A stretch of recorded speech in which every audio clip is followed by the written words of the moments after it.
Hello everyone, welcome to online information hub.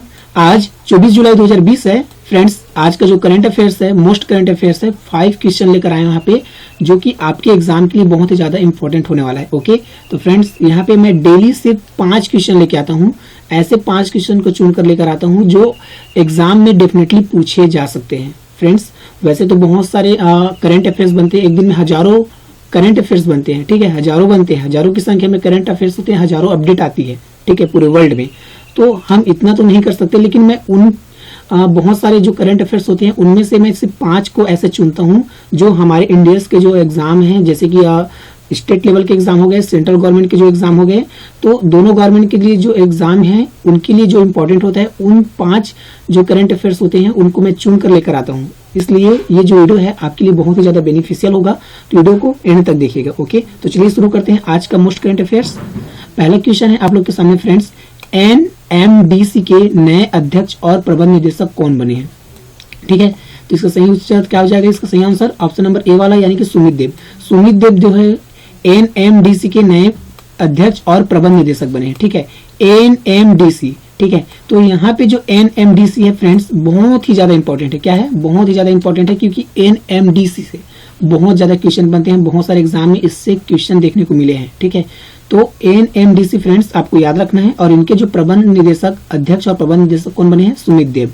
Okay, तो बात यहाँ पे है एनएमडीसी और सुमित देव दोनों के बारे में जानेंगे बैक टू बैक। सबसे पहले आप सुमित देव को इमेज में देखिए, ये है सुमित देव, ठीक है, जो बने हैं एनएमडीसी के प्रबंध निदेशक। ठीक है, अध्यक्ष भी बने हैं, प्रबंध निदेशक भी यही है, तो आपको ये याद रखना है सुमित देव। अब बात यहाँ पे रह गया है कि एनएमडीसी ये क्या है, तो इनका फुल फॉर्म होता है national mineral development corporation limited. Okay, तो चलिए इसके बारे में डिटेल जानते हैं। यहाँ पे है आपके सामने डिटेल्स एनएमडीसी का। एनएमडीसी का फुल फॉर्म होता है इंग्लिश में नेशनल मिनरल डेवलपमेंट कॉर्पोरेशन। क्या होता है? National mineral development corporation. तो फ्रेंड्स, शॉर्ट फॉर्म को फुल फॉर्म एग्जाम में पूछे जाते हैं, इसलिए आपको याद रखना है, भूलना नहीं है। इसका स्थापना एस्टेब्लिश हुआ 1958 में, 1998 में हुआ, 58 में हुआ। मुख्यालय है हैदराबाद में। हैदराबाद कहाँ है? तेलंगाना। तेलंगाना की राजधानी हैदराबाद, ये आपको याद रखना है। ठीक है, तो ये जो मुख्यालय हेडक्वार्टर है एग्जाम में आपको देखने को मिलते हैं, इसलिए आपको याद रखना है। यहाँ पे मैं जो भी डिस्कस करने वाला हूँ वीडियो में आपके लिए इंपॉर्टेंट होने वाले, आपके जितने भी एग्जाम है जो फ्यूचर में होने वाले हैं उनके लिए इंपॉर्टेंट है, तो आपको ध्यान में रखना है। अध्यक्ष और प्रबंध निदेशक तो बन गए सुमित देव, तो इतना जानकारी मिलता है इस क्वेश्चन से आपको फ्रेंड्स, तो इसको याद रखिए। तो चलिए चलते हैं अगले क्वेश्चन पे। अगला क्वेश्चन है, उसके जाने से पहले हम हैदराबाद को जानेंगे। हैदराबाद यानी कि तेलंगाना को जानेंगे। तेलंगाना को क्यों? क्योंकि ये जो एनएमडीसी कहाँ है? तेलंगाना में है। ठीक है, तो आपको तेलंगाना के बारे में जानना चाहिए। तेलंगाना यहाँ पे दिख रहा है आपको मैप में। अब यहाँ से पहला क्वेश्चन ये बनता है फ्रेंड कि तेलंगाना जो है कितने राज्यों से सीमा साझा करता है? ये पहला क्वेश्चन बनता है। तो आपको याद रखना है कि तेलंगाना जो है महाराष्ट्र हो गया, छत्तीसगढ़ हो गया, आंध्र प्रदेश हो गया, ठीक है, कर्नाटक हो गया, इनसे अपनी सीमा साझा करता है 4 राज्यों से, तो आपको ध्यान में रखना है। ओके, भूलना नहीं है। तेलंगाना का जो कैपिटल है हैदराबाद है। चीफ मिनिस्टर यानी कि मुख्यमंत्री के चंद्रशेखर राव है। गवर्नर है यहाँ पे तमिलसाई सुंदरराजन, जो कि रिसेंटली बनी है। चीफ जज यहाँ पे है आर.एस. चौहान। ठीक है, तो इसको भी आपको याद रखना है फ्रेंड्स। यहाँ पे capital, chief minister, governor, chief जज और ये सभी पूछे जाते हैं। ठीक है, राज्यसभा सीट की संख्या फ्रेंड्स तेलंगाना में 7 है, लोकसभा सीट की संख्या 17 है, विधानसभा सीट की संख्या 119 है। तो ये जो राज्यसभा है, लोकसभा, विधानसभा है, इनकी सीट की संख्या एग्जाम में आपको देखने को मिलते हैं। यहाँ पूछा जाता है, ठीक है, कि राज्यसभा सीट की संख्या कोई सी राज्य का कितना है। ठीक है, तो फ्रेंड्स आपको capital, chief minister, governor, chief जज, राज्यसभा, लोकसभा, विधानसभा भी आपको याद रखना है, और साथ ही साथ आपको याद रखना है कि कोई राज्य कितने राज्यों से अपनी सीमा साझा करता है। ओके फ्रेंड्स, तो चलिए चलते हैं अगले क्वेश्चन पे। अगले क्वेश्चन में आपका यह है फ्रेंड्स की भारत के किस राज्य में दुर्लभ पीले रंग का कछुआ पाया गया है? ठीक है, तो इसका सही आंसर हो जाएगा ऑप्शन ए, यानी कि ओडिशा। ओडिशा में फ्रेंड्स पीले रंग का कछुआ पाया गया है, जो कि बहुत ही ज्यादा दुर्लभ है। तो फ्रेंड्स मैं आपको बता दूं, मतलब कि जो दुर्लभ होते हैं, ठीक है, जो कि बहुत ही कम मिलते हैं, बहुत कम पाया जाता है किसी स्थान पर, किसी जगह पे, तो उसको एग्जाम में पूछा जाता है। दुर्लभ चीजें जो होती है उनको पूछा जाता है, एग्जाम में क्वेश्चन बनता है, चाहे वो स्टेट लेवल का हो या सेंट्रल लेवल का हो। दोनों एग्जाम में जो हमारे भारत के अंदर जो भी जितने भी कंपटीशन एग्जाम होते हैं गवर्नमेंट के लिए, तो उसमें जो दुर्लभ बातें होती है उनको पूछा जाता है। तो दुर्लभ जीव हो या दुर्लभ स्थान हो पहले से, उनको भी पूछा जाता है। तो आपको याद रखना है, पीले रंग का कछुआ पाया गया है कहाँ? ओडिशा में, जो कि बहुत ही दुर्लभ है, इनको कम मात्रा में देखा गया है। ठीक है, तो आपको याद रखना है। तो फ्रेंड्स बात यहाँ पे उड़ीसा की है, तो उड़ीसा को हम मैप में देखते हैं। ठीक है, ये आपको दिख रहा है, जिसको मैं मार्क किया हूँ, उड़ीसा है, जो आपको पिंक कलर में दिखाई दे रहा है। ठीक है, यहाँ से पहला क्वेश्चन ये बनेगा कि ये कितने राज्यों से अपनी सीमा साझा करता है। ठीक है, तो ये तो झारखंड से करता है, वेस्ट बंगाल, छत्तीसगढ़ और आंध्र प्रदेश। ठीक है। तो 4 राज्यों से भी सीमा साझा करता है, तो आपको ध्यान रखना है उड़ीसा, ठीक है। यहाँ पे मैंने गलती से 5 लिखा है, एक गलत है, यहाँ पे 4 राज्यों सीमा साझा करता है, आपको ध्यान में रखना है। ओके, अब यहाँ पे मोस्ट इंपॉर्टेंट क्या है कि उड़ीसा का कैपिटल आपको याद रखना है भुवनेश्वर है। चीफ मिनिस्टर है प्रेजेंट टाइम में नवीन पटनायक, ठीक है। गवर्नर है गणेशी लाल और चीफ जज यहाँ पे है मोहम्मद रफीक। कौन है? मोहम्मद रफीक, तो आपको याद रखना है। राज्यसभा सीट की संख्या फ्रेंड्स उड़ीसा में है 10, लोकसभा सीट की संख्या कितना है 21, विधानसभा सीट की संख्या क्या है 147, ठीक है। फोल्क डांस यानी कि लोक नृत्य हिंदी में कहेंगे, इसको बोलते हैं ओडिसी तथा घुमरा यहाँ पे चलता है, तो आपको याद रखना Odissi Ghumura folk dance. Folk dance friends लोक नृत्य जो है एग्जाम में पूछा जाता है, तो यहाँ पे आपको याद रखना है चीफ मिनिस्टर, गवर्नर, चीफ जज, राज्यसभा, लोकसभा, विधानसभा, फोल्क डांस। साथ ही साथ आपको कैपिटल याद रखना है कि उड़ीसा का जो कैपिटल है भुवनेश्वर है राजधानी, तो आपको ध्यान में रखना है। ओके फ्रेंड्स, तो अगला क्वेश्चन है फ्रेंड्स आप लोग के सामने, किसे मानवता के लिए गुलबेंकियन पुरस्कार जीता है, ठीक है। किसने मानवता के लिए गुलबेंकियन पुरस्कार जीता है, तो किसने जीता है? तो इसका सही आंसर हो जाएगा friends Greta Thunberg. Greta Thunberg Sweden की एक छात्र है, ठीक है, छात्रा है, स्वीडन की एक छात्रा है ग्रेटा थनबर्ग, और इन्होंने जीता है गुलबेंकियन पुरस्कार। तो फ्रेंड्स आपको पता होगा ये सन 2014 से एक्टिवेट है, बहुत ज्यादा एक्टिवेट है जलवायु परिवर्तन को लेकर ग्रेटा थनबर्ग, जो कि स्वीडन की एक छात्रा है, ठीक है, महज 17 साल की है ये, ठीक है। तो आपको याद रखना इन्होंने ही जीता है गुलबेंकियन पुरस्कार। अब बात यहाँ पे है ग्रेटा थनबर्ग को, हम इसको इमेज में ही देख लेते हैं। ये आपको इमेज में आपको दिखाई दे रहा है ग्रेटा थनबर्ग, ये कहाँ की छात्रा है? स्वीडन की छात्रा है। स्वीडन एक कंट्री है, देश है, वहां की एक छात्रा है, मात्र ये 17 साल की है, ठीक है। कितने साल की है? 17 साल की। 17 साल की उम्र में इन्होंने बहुत सारे इन्होंने एक्टिविटी दिए हैं, मतलब जलवायु परिवर्तन को लेकर बहुत सारा संघर्ष किया है, ठीक है, इसलिए इनको दिया है गुलबेंकियन पुरस्कार, ठीक है।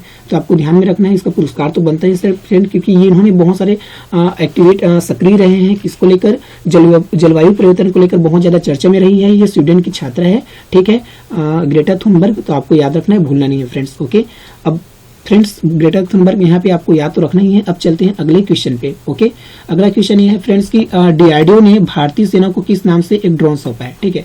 तो डीआरडीओ फ्रेंड्स मैं आपको बता दूं, डीआरडीओ से जितने भी क्वेश्चन बनते हैं आने वाले एग्जाम के लिए इंपॉर्टेंट है, क्योंकि यहाँ से डीआरडीओ से बहुत ज्यादा क्वेश्चन बनता है, देखने को मिलते हैं किसी भी कंपटीशन एग्जाम में। तो यहाँ पे क्वेश्चन ये है कि डीआरडीओ ने भारतीय सेना को किस नाम से एक ड्रोन सौंपा है, तो किस नाम से? तो इसका सही उत्तर हो जाएगा बी, यानी कि भारत के नाम से एक ड्रोन बनाया है डीआरडीओ ने, और इनको सौंपा है भारतीय सेना को, ठीक है। किसको सौंपा है? भारतीय सेना को सौंपा है। भारत के नाम से एक ड्रोन बनाया है, इस नाम से ड्रोन बनाया गया, भारत नाम से ड्रोन बनाया गया, इसको सौंपा है भारतीय सेना को, तो आपको याद रखना है, ठीक है फ्रेंड्स। एक चीज और बता दूं फ्रेंड, ध्रुवस्त्र क्या है फ्रेंड्स? एक एंटी गाइडेड मिसाइल है, ठीक है, एंटी गाइडेड मिसाइल है, और इसको लॉन्च किया है अभी डीआरडीओ ने, ये भी आपको याद रखना है, ठीक है। भारत नाम का जो ड्रोन बनाया भारतीय सेना को सौंपा है, और अभी वर्तमान में ध्रुवस्त्र नाम से एक एंटी गाइडेड मिसाइल भी लॉन्च किया है डीआरडीओ ने, ठीक है। तो 2 काम किए हैं, तो आपको याद रखना है। दोनों क्वेश्चन एग्जाम के लिए very very very very important है, आपको याद रखना है, भूलना नहीं है। ओके फ्रेंड्स, तो फ्रेंड्स बात यहाँ पे डीआरडीओ की है, तो हम डीआरडीओ के बारे में जान लेते हैं, क्योंकि डीआरडीओ से एग्जाम में मोस्टली क्वेश्चन बनता है। तो फ्रेंड्स डीआरडीओ का फुल फॉर्म क्या होता है? Defence research and development organisation. Friends आपको याद रखना है, डीआरडीओ का शॉर्ट फॉर्म, जो भी किसी भी चीज का शॉर्ट फॉर्म होता है उसका जो है फुल फॉर्म पूछा जाता है एग्जाम में, ठीक है। तो आपको याद रखना है डीआरडीओ का फुल फॉर्म होता है, क्या होता है? Defence research and development organisation. क्या होता है? Defence research and development organisation. Establish यानी कि स्थापना हुआ 1958 में, 1958 में, तो आपको याद रखना है। एक चीज और याद रखना है, यहाँ पे हमने पहले प्रश्न में क्या पढ़ा था? NMDC। क्या? NMDC, ठीक है। इनका भी जो स्थापना कब हुआ? 1958 में, तो दोनों आपको याद रखना है, ठीक है। NMDC डीआरडीओ दोनों की स्थापना कब हुआ? 1958 में, ओके, 1958 में, तो आपको याद रखना है। हेडक्वार्टर है न्यू दिल्ली में डीआरडीओ का, आपको याद रखना है। चेयरमैन एग्जाम में पूछे जाते हैं, जी सतीश रेड्डी है प्रेजेंटली डीआरडीओ के। तो आपको फ्रेंड्स इतना याद रखना है डीआरडीओ के बारे में। डीआरडीओ का जो है फुल फॉर्म याद रखना है, एस्टेब्लिश याद रखना है, हेडक्वार्टर, चेयरमैन, ये सभी आपको याद रखना है। ओके फ्रेंड्स, तो फ्रेंड्स चलते हैं अगले क्वेश्चन पे और लास्ट क्वेश्चन पे। ओके फ्रेंड्स, अगला क्वेश्चन है आप लोग के सामने, भारत किस देश के साथ आपातकालीन चिकित्साएं सेवाएं के लिए समझौता किया है, ठीक है। तो मैं फ्रेंड्स आपको बता देना चाहूंगा कि अपना देश भारत अगर किसी देश के साथ किसी चीज को लेकर समझौता करता है, ठीक है, करता है, तो उसको एग्जाम में पूछा जाता है, ठीक है। डेफिनेटली ऐसे क्वेश्चन एग्जाम में आपको देखने को मिलते हैं। भारत ने, ठीक है फ्रेंड्स, किसके साथ? ऑप्शन डी सही उत्तर हो जाएगा, मालदीव के साथ आपातकालीन चिकित्साएं सेवा के लिए समझौता किया है, ठीक है फ्रेंड्स। ये जो सेवा है आपातकालीन चिकित्सा से लेकर जितनी भी सेवाएं, मतलब समझौता होता है किसी देश के साथ, अपना देश जो भारत है समझौता करता है, तो उसको एग्जाम में पूछा जाता है। ओके, भारत मालदीव के साथ आपातकालीन चिकित्सा सेवा करने के लिए समझौता किया है। ओके, तो आपको ये क्वेश्चन याद रखना है क्योंकि ये क्वेश्चन आने वाले जितने भी एग्जाम है उसके लिए वेरी वेरी इंपॉर्टेंट है। ओके, तो फ्रेंड्स बात यहाँ पे मालदीव की है, तो मालदीव को आप मैप में देखिए कहाँ पे है मालदीव, यहाँ है।